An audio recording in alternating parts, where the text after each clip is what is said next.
The concept of neuroplasticity is one of the most revolutionary and empowering discoveries in modern neuroscience. At its core, it refers to the brain's incredible ability to reorganize itself by forming new neural connections throughout life. What this means, practically and psychologically, is that mental strength is not a fixed trait you are born with. It is not reserved for the genetically gifted or the fortunate few. Rather, it is something you can build, reinforce, and strengthen day by day through intentional thought and action. The human brain is dynamic. It learns from experience, adapts to challenges, and reshapes itself in response to how you live. This is the very foundation of mental toughness. When you perform a challenging task, like resisting distraction to focus, pushing through a difficult workout, or enduring a mentally taxing situation without giving up, you are not just exercising willpower. You are actually rewiring circuits in your brain. Specifically, regions like the prefrontal cortex, which is responsible for decision-making, self-control, and goal-directed behavior, become more efficient with repeated use. Neural pathways associated with discipline and focus become more dominant, while pathways associated with impulsiveness and emotional reactivity weaken through disuse. In other words, every time you make the harder choice, every time you delay gratification, sit with discomfort, or confront your fears, you are structurally changing your brain to be more resilient the next time. But this process doesn't happen automatically. Neuroplasticity is not a passive mechanism. The brain only rewires under conditions of attention and emotional intensity. If you go through your life on autopilot, doing the same things, thinking the same thoughts, and avoiding discomfort, you essentially stagnate. Your brain favors efficiency over growth, and without stimulus, it doesn't bother to adapt. That's why deliberate challenge is necessary. When you introduce intentional friction into your life, things like intense focus, uncomfortable conversations, exposure to fear, or even physical hardship, you trigger a biological response in your nervous system that signals the brain to adapt. It interprets the difficulty as a reason to evolve. Consider what happens when you learn a new skill. At first, it feels frustrating and awkward. This struggle is not a sign of failure. It's a signal that the brain is under construction. Synapses are firing, neurons are competing for relevance, and networks are being rebuilt. Over time, what was once hard becomes effortless. That is neuroplasticity in action. The same applies to building mental toughness. If you struggle with consistency, emotional regulation, or confidence, those traits are not permanent flaws. They are the result of past conditioning, but they can be reshaped with focused effort. You can build a mind that operates differently, responds more effectively, and resists collapse under pressure. Even the way you speak to yourself has a neuroplastic effect. Internal dialogue shapes neural circuits. If you constantly tell yourself, "I'm not good enough," or "I always fail," your brain encodes those patterns and builds connections that support them. But if you consistently engage in thought patterns that reinforce strength, such as "I figure things out," or "I remain calm in chaos," your brain starts to default to those responses. It becomes your new operating system. Mental strength becomes second nature, not because of some motivational quote, but because you literally programmed it through repetition. This is why habits matter so deeply. Repetition is the language of the nervous system. Your routines are not just shaping your schedule, they're shaping your brain's chemistry and wiring. Every disciplined action, no matter how small, is like a rep in the mental gym. Over time, the cumulative effect is profound. You no longer rely on motivation because your brain has been conditioned for consistency. You no longer need external validation because your mind is internally fortified. The strong mind is not reactive, it's proactive. It doesn't panic, it plans. It doesn't crumble, it recalibrates. So if you want to build a mind so strong it terrifies people, understand this. It begins with neuroplasticity. It begins with the belief, backed by science, that your brain is designed to grow, and your environment, your choices, and your focus are the tools. You are not stuck. You are not broken. You are under construction. And if you choose challenge over comfort, discipline over distraction, and purpose over pleasure, your mind will evolve into something unshakable, something dangerous, something elite. Deliberate exposure to discomfort is one of the most effective and scientifically supported ways to build true mental resilience. While most people spend their lives seeking comfort and avoiding anything unpleasant, those who choose discomfort on purpose are tapping into one of the brain's most powerful adaptation mechanisms.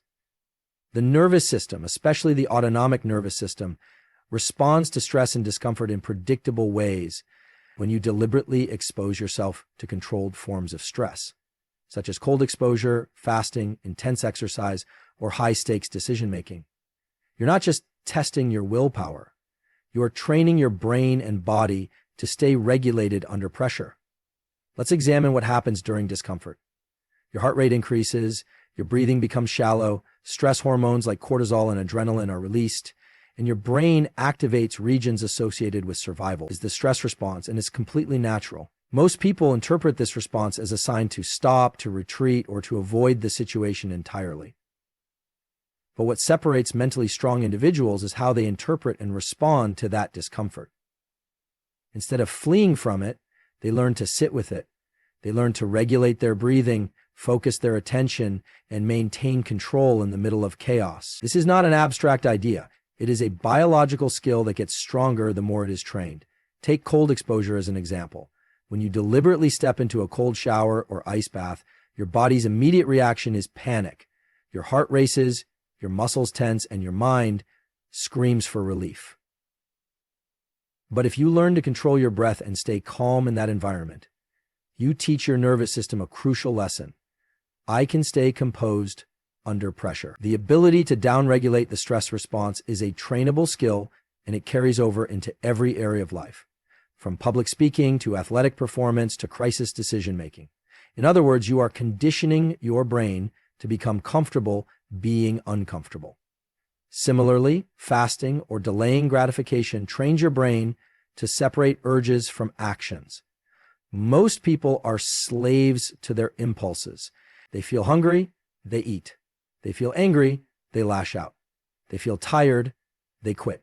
But when you practice delaying gratification, even in small ways, like waiting to eat, holding a plank for one more minute, or working through boredom without distraction, you rewire your brain's dopamine circuitry. Instead of being reward-dependent, you become process-driven. You stop chasing comfort and start respecting effort. That kind of mental wiring terrifies people because it cannot be manipulated or broken easily. There is also a deep connection between exposure to discomfort and long-term confidence. Confidence is not built by avoiding fear or waiting to feel ready. It is built by voluntarily stepping into challenge and proving to yourself over and over again that you can handle more than you thought. Every time you endure something hard without giving up, you gain a layer of self-trust. You stop doubting your capacity. You begin to see yourself as capable, adaptive, and powerful, not because someone told you so, but because your experiences confirmed it. That kind of confidence is unshakable because it is earned, not borrowed. From a neurobiological perspective, deliberate discomfort activates and strengthens your prefrontal cortex, responsible for focus, planning, and emotional regulation, while reducing overactivation in the limbic system, which is tied to fear and emotional reactivity. This is how you develop what psychologists call top-down control. Instead of being overwhelmed by emotions or impulses, you become the one who directs them. This ability to override primal reactions with conscious trained behavior is what defines mental toughness. It's not about pretending you don't feel fear or pain. It's about proving to yourself that you can act effectively in spite of them. This is not about being reckless or seeking unnecessary suffering. The key word here is deliberate. Controlled, intentional discomfort creates a safe environment for adaptation. You learn, grow, and stretch your limits without falling into trauma or burnout. Over time, what once felt difficult becomes your new baseline. Your tolerance for pressure expands. Your capacity to lead, to perform, and to endure skyrockets. And people notice. They see the way you handle challenges with calm. They feel your presence in high-stress environments. They watch you stand still when others panic. That is what terrifies people, not because you're aggressive, but because you're composed when most would collapse. In a world addicted to comfort, the individual who masters discomfort becomes a leader, a force, and a threat to mediocrity. When you choose discomfort on purpose, you're not punishing yourself. You're preparing yourself for life, for chaos, for greatness. The stronger your relationship with discomfort, the stronger your mind becomes. And once you realize that everything you want lies on the other side of discomfort, you'll stop running from it and start seeking it. Because that's where transformation lives. The connection between physiology and mental state is one of the most overlooked yet powerful aspects of building a strong, focused mind. Most people try to change how they think by simply thinking harder, through positive affirmations, motivational videos, or trying to will themselves into discipline. While mindset is essential, it is only part of the equation. The body, and more specifically the nervous system, plays a fundamental role in determining your mental performance, emotional control, and stress resilience. If you want to build a mind that remains calm under pressure, focused under chaos, and unshakable in the face of adversity, then you must begin by mastering your physiology. Your brain and body are not separate entities. They are part of one integrated system, constantly exchanging signals. The way you breathe, stand, move, eat, and sleep sends powerful messages to your brain about what kind of state you're in. These signals determine the balance of neurotransmitters and hormones such as dopamine, serotonin, cortisol, and norepinephrine, all of which influence your focus, motivation, fear response, and clarity of thought. If your physiology is erratic, exhausted, or poorly regulated, your mind will follow. No amount of mental strength can override a poorly managed body for long. Let's start with breathing. It is the fastest and most accessible tool you have to shift your mental state. When you are anxious or panicked, your breathing becomes shallow and fast, activating your sympathetic nervous system, the part of your body responsible for the fight or flight response. This is useful in moments of acute danger, but harmful when chronic. On the other hand, slow, deliberate nasal breathing, especially emphasizing long exhales, activates the parasympathetic nervous system, responsible for rest, recovery, and calm focus.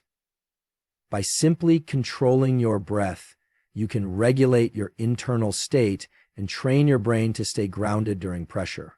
Posture is another physiological input that has a direct effect on your mindset. When you slouch, hunch over, or shrink your body, it sends signals to your brain that you are in a defensive, submissive state. This posture is linked to increased cortisol levels and a greater perception of threat. In contrast, standing tall, expanding your chest, and maintaining strong posture increases testosterone and reduces stress hormones, putting you in a more confident, dominant mental state. These aren't just psychological tricks. They're neurochemical shifts that alter how you think and feel in real time. Then there's sleep, perhaps the most underrated performance enhancer and psychological stabilizer. Your ability to focus, regulate emotions, solve problems, and make disciplined choices depends heavily on sleep quality.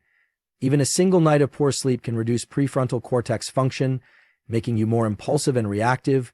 Chronic sleep deprivation increases cortisol, reduces dopamine sensitivity, and impairs memory and cognitive flexibility. A strong mind is impossible to build on a weak foundation, and sleep is the biological reset that restores and strengthens that foundation daily. Prioritizing 7-9 hours of high-quality sleep isn't a luxury, it's a necessary for anyone seeking to build lasting mental resilience. Nutrition also plays a role in shaping your mental state. Highly processed foods, refined sugars, and blood sugar spikes create unstable energy levels, mood swings, and brain fog. In contrast, stable blood sugar from whole, nutrient-dense foods supports sustained energy and cognitive clarity. The gut-brain axis, a two-way communication channel between the digestive system and the brain, means that what you eat influences neurotransmitter production. Serotonin, for example, is largely produced in the gut. If your diet is sabotaging your biology, it's also sabotaging your focus, willpower, and emotional stability. Movement, particularly intense physical training, acts as both a stress release and a resilience builder. Exercise increases brain degree depthon, neurotrophic factor, which promotes neuroplasticity, memory, and learning. It also regulates dopamine, improving motivation and reward sensitivity. Regular movement, especially in the morning, improves your circadian rhythm, elevates mood, and primes your brain for cognitive performance. When your body is strong, energized and well-regulated, your mind follows. People who appear mentally unshakable often aren't just disciplined in thought, they're disciplined in how they manage their physiology. They understand that composure is not just about willpower, it's about preparation. They breathe in a way that keeps them calm, they sleep in a way that supports focus, they eat in a way that stabilizes mood, they move in a way that generates clarity. These small physiological actions compound over time, creating a baseline state of stability, energy, and control that most people lack. Ultimately, if you want to control your mind, start by controlling your body. Your physiology is not secondary, it is foundational. A strong mind requires a stable nervous system. And the more control you have over your internal state, the less the external world can influence you. When everyone else is panicking, you remain composed, not because you're immune to stress, but because your biology is conditioned to handle it. That level of control is rare. It's powerful, and yes, it's intimidating, because it's the mark of someone who doesn't just think strong, but lives strong from the inside out. Dopamine is often misunderstood as a chemical that simply makes you feel good, but in truth, dopamine is far more important and far more complex. It is not just the molecule of pleasure. It is the molecule of motivation, effort, and drive. It determines how much energy and focus you are willing to invest in a goal. If you want to build a mind that is unshakable and laser-focused, a mind that continues to push forward when others give up, then learning to master your dopamine system is essential. The strongest minds in the world are not fueled by temporary motivation or external validation. They are fueled by an internal system that generates dopamine from effort and progress, not from the end result. In the brain, dopamine works like a compass. It tells you what is worth pursuing and what isn't. When dopamine levels are high, you feel driven, clear, and optimistic. When they're low, you feel apathetic, scattered, and stuck. But the real power lies in where you allow your dopamine to come from. If your brain only releases dopamine when you get a reward, like when people praise you, when you hit a specific number, or when you buy something new, you become addicted to outcome. And the problem with that is simple. Outcomes are not always in your control. Sometimes success is delayed. Sometimes progress is invisible. Sometimes people won't recognize your work. If your motivation is outcome dependent, your drive will collapse the moment the external reward disappears. But when you learn to generate dopamine from effort itself, from showing up, pushing harder, getting 1% better, you become nearly unstoppable. This is called dopamine layering, and it's a neurochemical strategy that rewires the brain to crave challenge instead of comfort. It's the mindset that says, I'm excited about the pain of progress, not just the pleasure of results.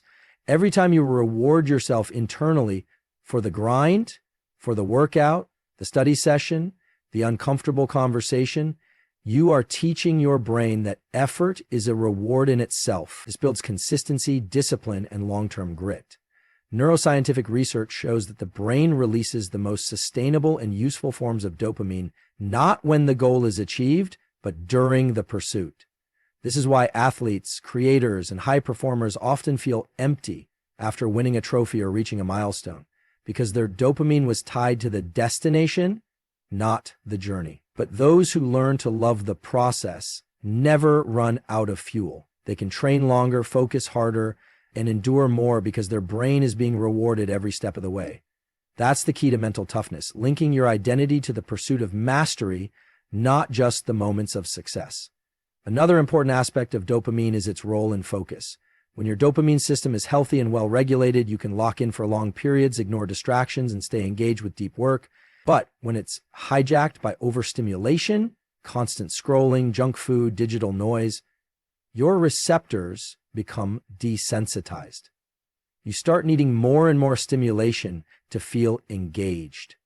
This is called dopamine depletion, and it's one of the biggest threats to modern attention spans and mental strength. Building a strong mind means protecting your dopamine system from cheap hits and training it to respond to meaningful progress. One way to do this is by using intentional deprivation, by delaying gratification, removing distractions, and earning your dopamine through effort, you make it more potent and rewarding. This is why practices like delayed reward, digital detoxes, and dopamine fasting have become powerful tools. They're not about deprivation for its own sake. They're about resetting your brain's reward system so that the hard things become enjoyable again. When you can sit with boredom, push through frustration, and still find joy in the process, you're not just disciplined. You're neurologically superior to those who constantly need stimulation to function. This approach to dopamine also shapes your identity. When your reward system is aligned with discipline, your self-PIM transforms. You no longer see yourself as someone who needs to be pushed or motivated. You become the kind of person who chooses to act even when it's hard. That identity, reinforced through repetition, becomes a self-fulfilling cycle. You start thinking, feeling, and acting like someone who thrives in discomfort, who lives for growth, who doesn't need applause to stay consistent. And that kind of mindset is rare because it is not built on hype. It is built on biology. So if you want to build a mind so strong it terrifies people, begin by mastering your dopamine. Detach from superficial rewards. Attach meaning to effort. Rewire your motivation system to celebrate the climb, not just the peak. Because when your brain learns to love the process of becoming better, there is no obstacle, no failure, and no delay that can take your power away. You become the source of your own drive. And that kind of internal dominance is both rare and unstoppable. One of the most underappreciated aspects of building a powerful mind is the practice of identity-based thinking. Most people attempt to change their lives by setting goals, whether it's getting fit, becoming more productive, or learning a new skill. While setting goals can create short-term momentum, they are often ineffective in producing lasting change. That's because goals are based on outcomes, not identity. True transformation doesn't occur when you simply do something different. It occurs when you become someone different. Identity is the deepest layer of personal change, and it shapes your behavior more powerfully than motivation, willpower, or even strategy. To build a mind so strong it intimidates others, you must start by rewriting how you see yourself. At the core of human behavior lies the question, who am I? Every action you take is ultimately a vote for the type of person you believe you are. If you see yourself as someone who's inconsistent, lazy, or weak, you will subconsciously behave in ways that reinforce that identity, even if you're consciously trying to change. On the other hand, when you begin to internalize the belief that you are disciplined, focused, and relentless, you naturally start acting in alignment with that identity. Your behaviors stop feeling forced, they start feeling inevitable. This shift doesn't require hype, it requires repetition and evidence. Identity-based thinking works by building alignment between who you think you are and what you do on a daily basis. It is not enough to say, I want to be mentally strong. You must begin with I am mentally strong, and then take actions that support that state. Every disciplined act, no matter how small, is a reinforcement of that new identity. Wake up early, that's what a mentally strong person does. Push through discomfort in training, that's your identity at work. Say no to distraction, another vote for the kind of mind you're building. These moments may seem minor, but over time they create an unbreakable feedback loop. Beliefs drive behavior, and behavior reinforces belief. So one of the most powerful techniques in identity change is what's known in neuroscience as self-corrected neuroplasticity. It's the brain's ability to rewire itself based on where you place your attention and intention. When you repeatedly visualize yourself as composed under pressure, focused on goals, and capable of resilience, your brain begins to reinforce those pathways. And when those visualizations are backed by real-world action, the change becomes even more powerful. You are not stuck with the mind you have. You are constantly sculpting your mental structure based on what you do and what you believe to be true about yourself. However, identity change is not instant. It requires consistency, especially in the absence of external validation. People with weak identities need constant reassurance, but people who build internal alignment through deliberate repetition don't need applause to continue. They show up because it's who they are, not because someone is watching. This is what makes them unshakable. Their self-worth is not conditional. Their focus is not dependent on motivation. Their discipline is not fueled by trends. Their power comes from within, And that's exactly what unnerves those who haven't done the inner work. The beauty of identity-based thinking is that it also creates clarity. When you know who you are, decisions become simple. Should you skip the workout? No, because that's not what a disciplined person does. Should you waste time scrolling when there's meaningful work to do? Of course not. You've trained yourself to choose growth. Identity removes the need for constant negotiation with yourself. It eliminates the friction that destroys consistency. It becomes your compass in difficult times and your anchor when motivation fades. Most people spend their lives trying to do more, but those who master identity realize it's not about doing more.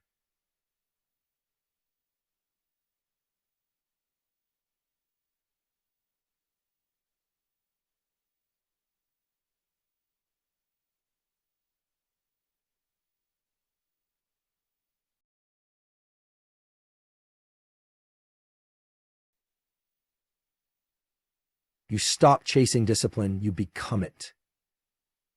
So if you want to build a mind that others can't comprehend, start with the question, who am I becoming? Choose the identity that matches the life you want to create. Then prove it to yourself every day through action, no matter how small. Over time, those actions will hardwire a new mental blueprint, one that cannot be shaken by stress, setbacks, or the opinions of others. This is how real power is built, not from the outside in, but from the inside out. The most mentally dominant individuals are not those who avoid discomfort. They are the ones who seek it out, embrace it, and turn it into a tool for transformation. Comfort may feel safe, but it is also where growth dies. When your daily life is structured around ease, predictability, and minimal effort, your mind softens. It loses its edge. You become more reactive, more fragile, and less capable of handling real adversity. If you want to build a mind so strong it unsettles people, then you must make peace with discomfort and ultimately train yourself to crave it. Discomfort is not your enemy, it is your proving ground. It is the friction through which mental sharpness is forged. There is a biological and psychological reason why discomfort is such a powerful tool. The human nervous system is designed to adapt. Whether you are exposed to physical stress, emotional hardship, or intellectual challenge, your system responds by adjusting, becoming more resilient, more efficient, and more capable of managing similar stressors in the future. This process is called hormesis, the idea that a small dose of stress followed by adequate recovery makes you stronger. But if you avoid discomfort, if you protect yourself from challenge, your capacity to tolerate stress actually shrinks. What once felt manageable begins to feel overwhelming. Your baseline of mental toughness decreases. One of the fastest ways to strengthen your mind is to deliberately and consistently put yourself in situations that stretch you. This might mean waking up early when you want to sleep in, training hard when your body feels tired, speaking up when you feel fear, or saying no when your instincts want to please others. These moments of resistance are not just tests, they are opportunities. Every time you choose discomfort over ease, you are casting a vote for the kind of person who doesn't flinch under pressure. You are hardening your emotional armor and sharpening your focus. You are proving to yourself that you are capable of more than your impulses suggest. It's important to note that this isn't about becoming cold or emotionally numb, quite the opposite. Embracing discomfort actually improves your emotional control. When you expose yourself regularly to difficult conditions, you become less reactive. You stop fearing every negative sensation. You learn to observe discomfort instead of being ruled by it. You develop what psychologists call distress tolerance, the ability to stay composed in the presence of pain, uncertainty, or chaos. This is what makes strong-minded individuals so intimidating, not their aggressiveness, but their unbreakable calm in moments where others unravel. Another dimension of discomfort is boredom and stillness. In a world addicted to stimulation, the ability to sit with your own thoughts without distraction is a superpower. Most people avoid silence because it forces them to confront what's unresolved within themselves. But those who train their mind to stay grounded during boredom cultivate deeper awareness, better focus, and stronger emotional regulation. Meditation, breath work, solitude, these practices aren't spiritual fluff. They are disciplined workouts for your nervous system. They expose you to inner discomfort and, over time, build profound psychological strength. In the same way muscles grow from lifting heavy weights, your mind grows from carrying heavy mental loads. This could mean taking responsibility for your own problems instead of blaming others. It could mean setting boundaries, facing rejection, making sacrifices, or enduring uncertainty without panicking. Every difficult conversation you have, every hard choice you make, every time you choose the harder path, you are forging steel into your mindset. You are building a kind of strength that cannot be faked or fast-tracked. It is earned through deliberate struggle. None of this means you should live in constant pain or grind endlessly without rest. Strategic recovery is just as important as intentional hardship, but the key is to cycle between discomfort and recovery, not to live permanently in ease. The balance of those two states is what builds both resilience and longevity. When discomfort becomes a daily discipline, not a random accident, you stop avoiding stress and start mastering it. Ultimately, the mind that terrifies others is not aggressive or chaotic. It is calm, focused, and composed in discomfort. It doesn't need to prove itself because it has already been proven through trials. It doesn't break under pressure because it was built in pressure. Most people never reach this level because they wait for life to test them. But the elite don't wait. They seek out the fire. And in doing so, they become the fire. So if you want to build a mind that is untouchable, practice doing what's hard when no one is watching. Step into discomfort, lean into resistance, and show yourself who you really are every single day. That's how you build a mind that commands not just respect, but quiet fear.